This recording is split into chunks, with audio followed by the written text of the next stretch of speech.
आप सभी मेरी जीवन में घटी घटनाओं की गवाही को देखने सुनने वाले सभी लोगों को नमस्कार। जय मसीह की।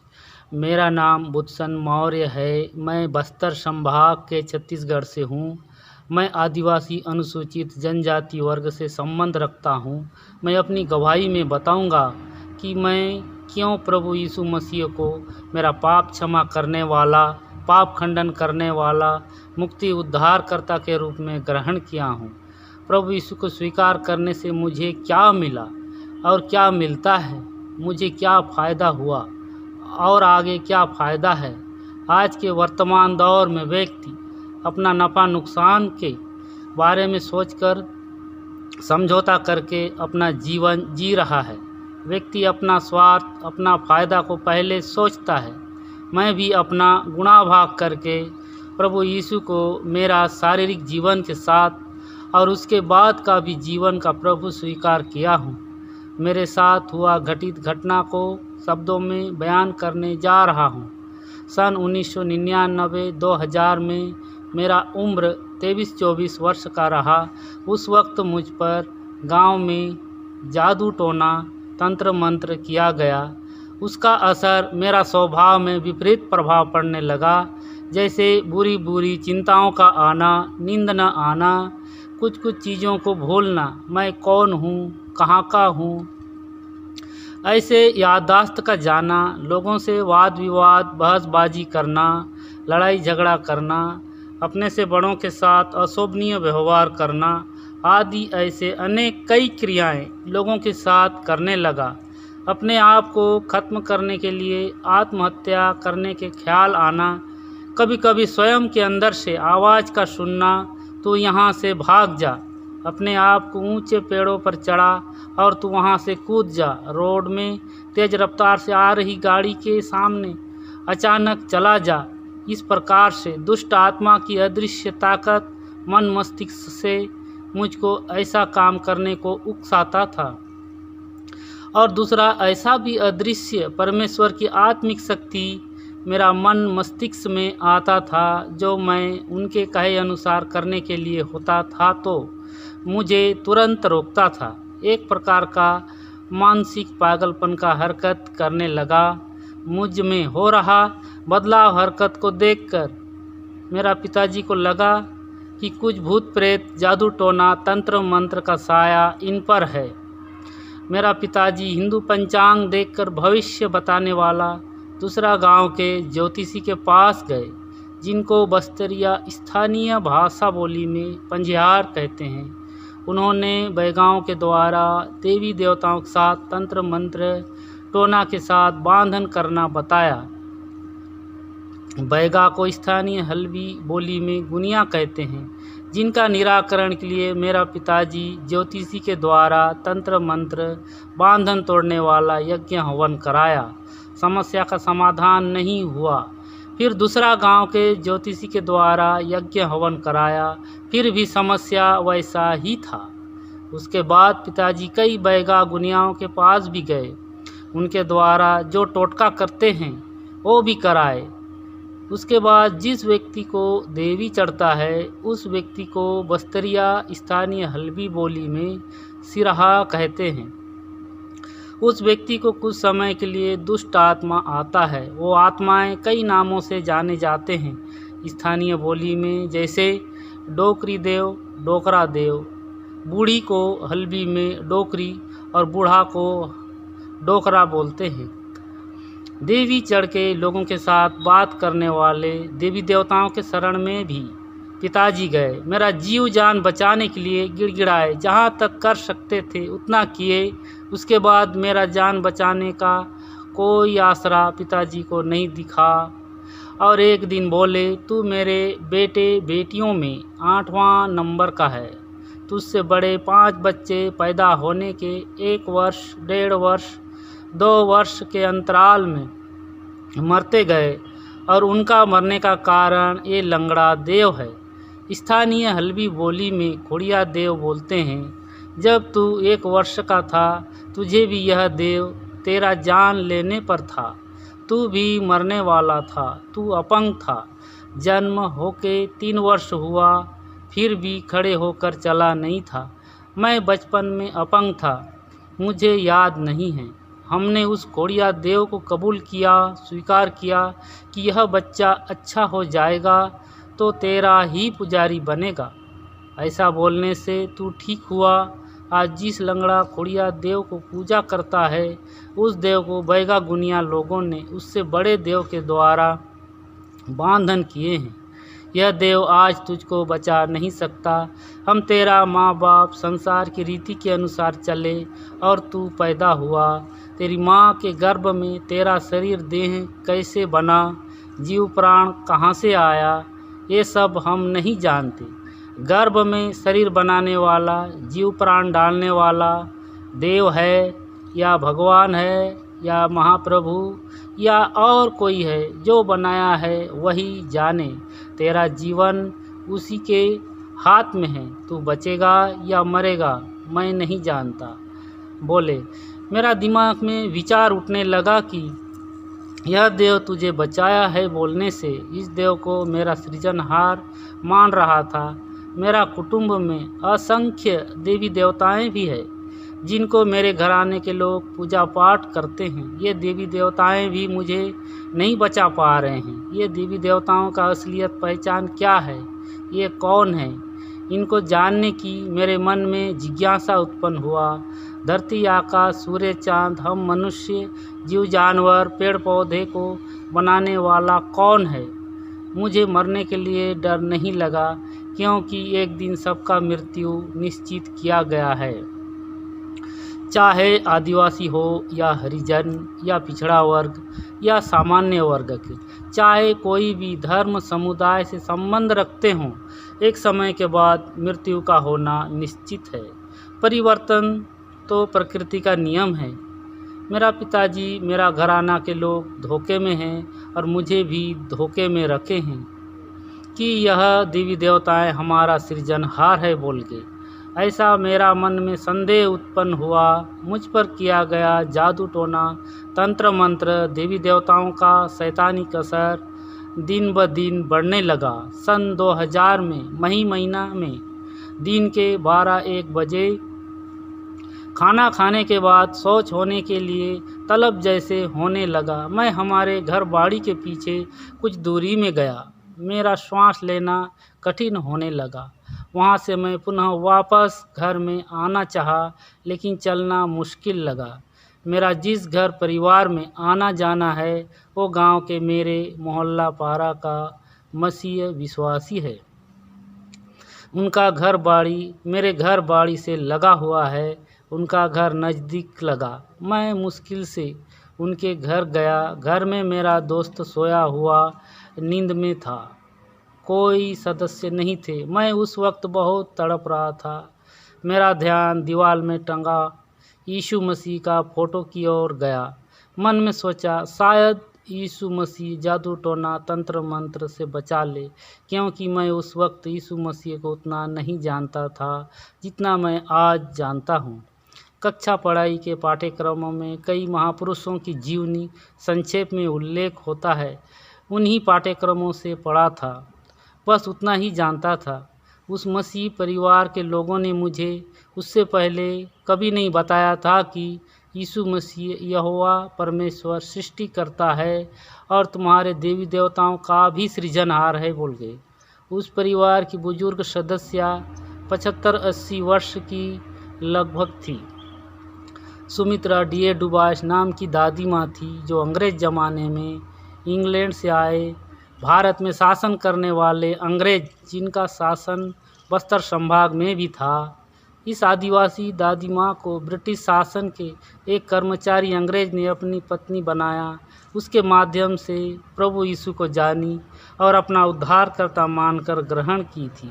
वो दादी माँ कभी कभार अपने परिवार से मिलने शहर जगदलपुर से गांव सिंगनपुर आया जाया करती थी। तू मेरा नाती का दोस्त है बोलती थी और मेरे लिए प्रार्थना करती थी। जिस समय मैं तड़प रहा था उस समय बोला, प्रभु यीशु मुझे बचा, मैं मरने पर हूँ। उसके बाद मेरी आंखें बंद हो गई और मैं तड़पते हुए ज़मीन में इस भौतिक हाड़ मांस शरीर से निकलकर अलग हुआ। उस घर का 4.5 फीट का आंगन दीवार के ऊपर खड़ा हो गया। वहाँ से मैं अपना शरीर जो जमीन में लेटा है उसे देख रहा हूँ। कमरे के अंदर की रखी वस्तुओं को हम बाहर से देख नहीं सकते, लेकिन वहाँ से खुला में सामने रखा हुआ जैसा दिख रहा था। उसी समय चमकता हुआ ज्योति, जिसके अंदर से मनमोहक किरणें फूट रही थी, आकाश से उतरकर ऊपर में कुछ दूरी पर ठहरा। वहाँ से आवाज़ निकल रहा है, तू मुझे स्वीकार करेगा तो मैं तेरा हर समस्या का समाधान करूँगा। मैं कुछ क्षण सोचने के बाद स्वीकार है ऐसा 3 बार बोला। उसके बाद चमकता हुआ ज्योति धीरे धीरे ऊपर आकाश की ओर बढ़ने लगा। मैं भी उनके पीछे पीछे जाने लगा। जाते जाते सूरज का प्रकाश रोशनी एक समय बाद खत्म हो गया। उसके बाद पर्दा आवरण सा था, उसके उस पार हम पार हो गए। वहाँ मुझे बहुत आनंददायक लगा। वहाँ सूरज के जैसा प्रकाश नहीं था, वहाँ एक प्रकार का दूधिया श्वेत प्रकाश, जैसे एलईडी बल्ब प्रकाश के समान उजाला होता है वैसा ही था। वहाँ सुंदर बड़ा सा महल दिखा।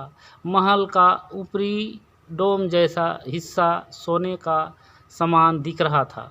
बाहरी बाउंड्री दीवार का बड़ा सा गेट अपने आप खुल गया। गेट के अगल बगल 2 द्वारपाल गार्ड लोग थे। मुझे अंदर जाने से रोके और बोले, तुम धरती में वापस जाओ। मैं वहीं रहना चाहता था क्योंकि मुझे वहाँ बहुत अच्छा लग रहा था। मैं वहीं से नीचे धरती की ओर निहारा तो धरती सौर मंडल में तैरती घूमती हुई दिख रही है, जैसे सैटेलाइट कैमरा के द्वारा पृथ्वी का चित्र को दिखाते हैं और उसे जूम करते हुए करीब से दिखाते हैं। वैसा ही मैं उस जगह से पृथ्वी का हिस्सा, समुद्र को देखा, पहाड़ियों को देखा, मरुस्थल मैदानी ज़मीन को देखा, जंगल को देखा। मुझे किस जगह पर उतरना है उसके लिए आम का बगीचा को देखा। वो घर के पास का बगीचा है जहाँ मेरा भौतिक शरीर लेटा हुआ था और मैं बहुत ऊंचाई आकाश से गिर रहा हूँ ऐसा लगा और मैं हड़बड़ा के उठ गया। उसके बाद शरीर में किसी प्रकार का दर्द, कष्ट, तकलीफ नहीं था। मुझे टेंशन फ्री आनंद की अनुभूति होने लगा। जैसे पृथ्वी, सूरज, चांद को कौन बनाया, हम मनुष्य, जीव जानवर को किसने बनाया, जितने भी सवाल मेरा मन में उपज रहा था उन सभी के बारे में परमेश्वर की ओर से पवित्र आत्मा मन हृदय में समझाते बताते गया। मन में उठ रहा ऐसा प्रश्न जिसका वास्तविकता में है लेकिन उनका उत्तर मनुष्य के पास नहीं है। ऐसे उत्पन्न जिज्ञासा को मन में ही उसका उत्तर को बताना, समझाना, ऐसा पवित्र आत्मा का कार्य करना होता है। इस प्रकार परमेश्वर अपना भेद रहस्य को मुझ पर प्रकट कर रहा है। यह प्रभु यीशु का मुझ पर दया, कृपा, अनुग्रह है। उसके बाद भी दुष्ट आत्माएं अपने वश में किए हुए लोगों, बैगा गुनियाओं, टोना करने वालों के द्वारा मुझ पर हमला करना जारी रखा।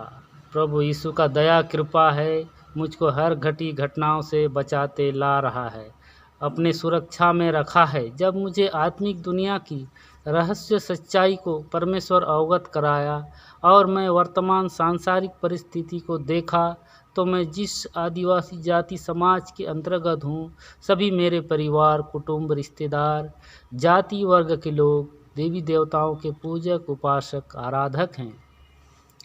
इन लोगों में से अब तक कोई भी प्रभु यीशु को जानने वाला, मानने चलने वालों में से नहीं है। प्रभु यीशु को स्वीकार करके चलने वालों को अपने समाज से बहिष्कृत करते हैं, कोई सामाजिक संबंध नहीं रखते हैं। दूसरे मसीहों के ऊपर हो रहे भेदभाव, सताव को देखा जाना। जीवन में मुझे प्रभु यीशु का अनुयायी बने रहना है तो आगे का जीवन क्या होगा, इनके बीच में कैसा जीना होगा, ऐसा मेरा मन में सोच विचार का उपजना चालू हुआ। तरह तरह की सोच में पड़ गया। फिर मैं सांसारिक जीवन के कल्पना में खो गया। परमेश्वर हमारे मनों को पढ़ने वाला परमेश्वर है आत्मा में मुझसे बात किया, तू मुझे पुकारा तो मैं तेरे सामने उपस्थित हुआ, तुझको बचाया, तेरा इच्छा है, तू चाहे तो मुझे इनकार कर सकता है। जीवन क्या है इसके बारे में जानने का एक अवसर परमेश्वर मुझे और दिया। हमारे गांव में 2-3 दलित परिवार में और दूसरे गांव में सेवकाई करने वाले एक पास्टर थे। उन्होंने नया नियम का बाइबल को पढ़ने के लिए मुझे दिया। 2003 में नया नियम का बाइबल पढ़ने का अवसर मिला। जब मैं पढ़ा तो पवित्र आत्मा इतना समझ डाला कि मनुष्य इस संसार में जीवित रहते रहते अपने पापों की क्षमा, मुक्ति, उद्धार पाने के लिए प्रभु यीशु से क्षमा मांगता है और जीवन के अंत तक विश्वास में रहकर परमेश्वर का बाइबल वचनों में चलता है तो उसे आत्मिक शरीर में परमेश्वर के स्वर्ग राज्य में जाने का अधिकार मिलता है। और जो लोग प्रभु यीशु के सामने अपने पापों की क्षमा नहीं मांगते, प्रभु यीशु को उद्धारकर्ता स्वीकार नहीं करते, उनका शारीरिक मृत्यु पश्चात शरीर को चलाने वाला जीवात्मा अनंत काल के लिए अधोलोक, नरक, आग का झील, अग्निकुंड में डाल दिया जाता है, जहां दुख, क्लेश, दर्द, पीड़ा के सिवाय कुछ नहीं है। बाइबल पढ़ने के बाद मैं पुनः सोचा, मैं प्रभु यीशु में बना रहूँगा तो प्रभु यीशु मुझ में बना रहेगा, शैतान मुझे छू नहीं सकता, मुझे परमेश्वर के राज्य में जाने का अवसर मिलेगा। प्रभु यीशु वायदा किया है कि मैं मेरे अनुयायियों को जो धरती में हैं लेने आऊँगा, जो मुझ में विश्वास ला के सोए हैं उनकी आत्मा को उठा लूँगा, और जो विश्वास में शरीर सहित जीवित रहेंगे वो आत्मिक देह में बदल जाएंगे। इस प्रकार अपने स्वर्ग राज्य में लेकर जाने का वायदा किया है। बाइबल नया नियम लूका 18वां अध्याय 28, 29, 30 में पद में लिखा है। पतरस ने कहा, देख हम तो घर बार छोड़कर तेरे पीछे हो लिए हैं। यीशु ने उनसे कहा, मैं तुमसे सच कहता हूँ कि ऐसा कोई नहीं जिसने परमेश्वर के राज्य के लिए घर या पत्नी या भाइयों या माता पिता या लड़के वालों को छोड़ दिया हो और इस समय कई गुना अधिक न पाए और परलोक में अनंत जीवन। यदि मैं प्रभु यीशु को इनकार करता हूँ तो मेरे जीवन की कोई आशा नहीं। शैतान मुझे मार सकता है, नरक में ले जा सकता है। इस प्रकार मैं प्रभु यीशु में रहने का फ़ायदा को जाना। प्रभु यीशु मुझे किसी प्रकार का कोई ज़ोर ज़बरदस्ती नहीं किया है और न ही मुझे कोई मसीह लोगों ने बहलाया फुसलाया है और न ही कोई रुपए पैसों का लालच प्रलोभन दिया है। प्रभु यीशु इस दिखाई देने वाली भौतिक संसार के बाद और भविष्य में चिरस्थायी रहने वाला आत्मिक संसार का सत्य से अवगत कराया। सच्चाई को जानने के बाद प्रभु यीशु को स्वीकार करना या नहीं करना ये स्वयं के ऊपर है। यहोवा परमेश्वर अपने हाथों से इस संसार का पहला मनुष्य आदम को मिट्टी से सृजा है। हम सभी मनुष्य आदम के वंशज हैं, इसलिए हमसे प्रेम करता है जैसे हम अपने बेटे बेटियों को प्रेम करते हैं।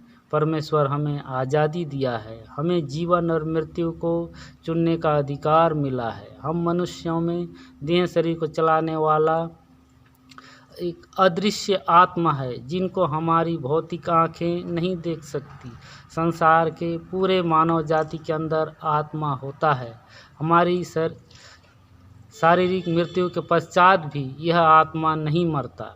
यह सब मनुष्य में पाई जाने वाली आत्मा अमर है। हमारा हाड़ मांस का शरीर को चलाने वाला आत्मा शरीर की मृत्यु पश्चात शरीर को छोड़कर निकल जाता है, जीवित रहता है। तो हमें टेंशन समस्या किस बात की है? यदि आत्मा जीवित रहता है तो टेंशन समस्या हमें किस बात की है? पवित्र शास्त्र बाइबल परमेश्वर का वचन उत्पत्ति अध्याय कहता है, परमेश्वर आकाश और पृथ्वी में की सभी चीज़ों को सृजन करने के बाद छठवें दिन अंतिम में अपने स्वरूप में अपने हाथों से इस धरती की मिट्टी से सृजा और अपना श्वास आत्मा को भर दिया। मिट्टी का शरीर और जीव आत्मा मिलकर परमेश्वर का स्वरूप में तैयार हो गया। परमेश्वर उसका नाम आदम रखा। परमेश्वर आदम को अपना संतान बनाया। फिर यहोवा परमेश्वर ने कहा, आदम का अकेला रहना अच्छा नहीं, मैं उनके लिए एक ऐसा सहायक बनाऊंगा जो उससे मेल खाए।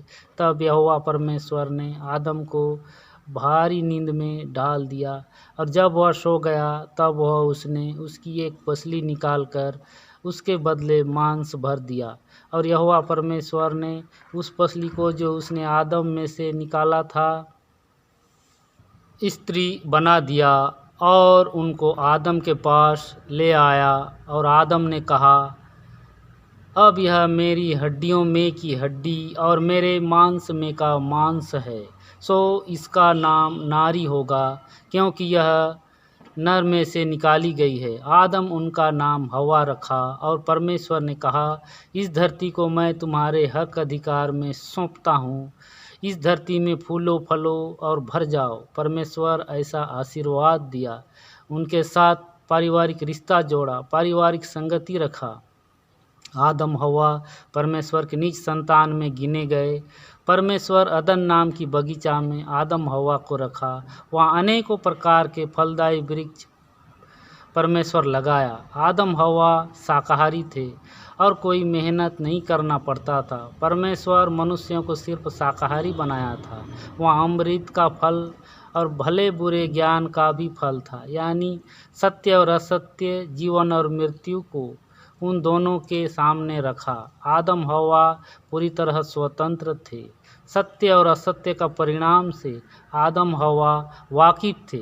एक दिन लूसीफर स्वर्गदूत अदन की बगीचा में हवा के पास आया, जिनको परमेश्वर स्वर्ग में स्वर्गदूत के पद से निकाल के अपने स्वर्ग से नीचे आकाश में गिरा दिया था।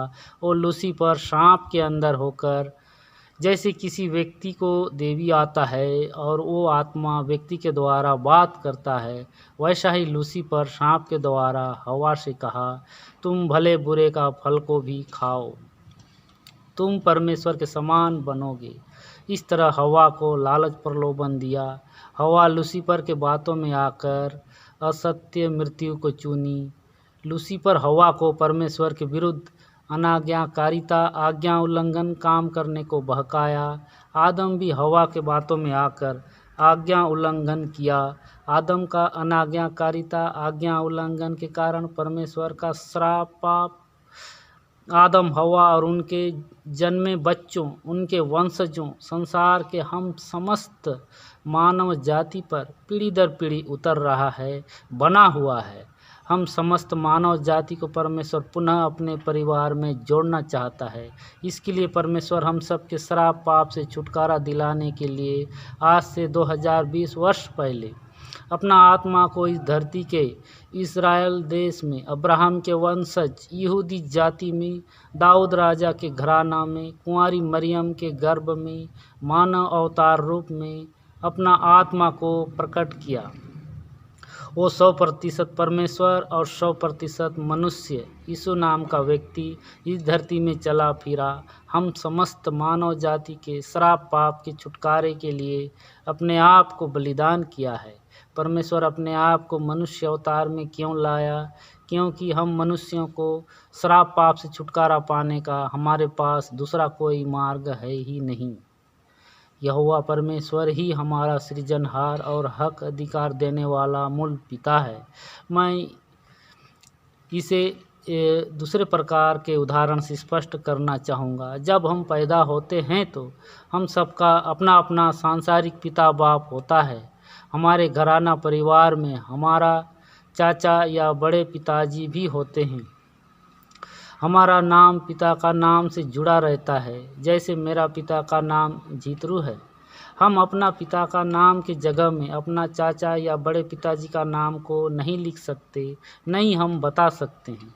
हमको मिलने वाला नाम, हक अधिकार अपना पिता से ही मिलता है। हम अपने चाचा या बड़े पिताजी से अपना हक अधिकार मांगेंगे तो वे कहेंगे, मैं तुमको पैदा नहीं किया हूँ तो मैं तुम्हें क्यों बाप का नाम दूँ, और अपना संपत्ति का हक अधिकार नहीं दे सकता हूँ कहेंगे।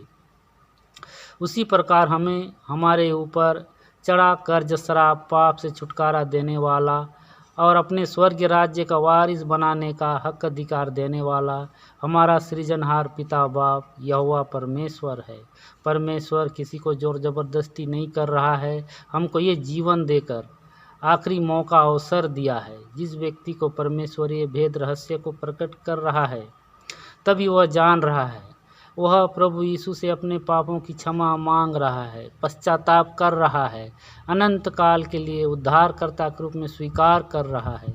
चाहे वह अपने बीमारी के इलाज के लिए कई जगह गया हो, काफ़ी पैसा व्यर्थ किया हो, फिर भी ठीक न हुआ हो और मृत्यु के करीब में हो, मनुष्य का अर्जित धन काम न आ रहा हो, दवाई फेल हो गया हो, काम नहीं कर रहा हो, उनके कुटुंब परिवार रिश्ते नाते धर्म उनका जान नहीं बचा पा रहे हों, उनके पास इस संसार में कोई आशा उम्मीद नहीं दिख रहा हो, उस वक्त प्रभु यीशु से चंगाई मांगा हो और प्रभु यीशु बीमारी से हमेशा के लिए चंगाई छुटकारा दिया हो और प्रभु यीशु को उद्धारकर्ता के रूप में जाना हो, या कोई लाइलाज एड्स जैसे बीमारी से चंगाई पाया हो, या मेरे जैसे शैतानिक जादू टोना तंत्र मंत्र के बंधन से मृत्यु में हो और प्रभु यीशु के शरण में जाने से छुटकारा पाया हो, या अनेक कारण हो सकता है जिसमें मनुष्य का अर्जित धन बल बुद्धि ज्ञान काम नहीं आ रहा है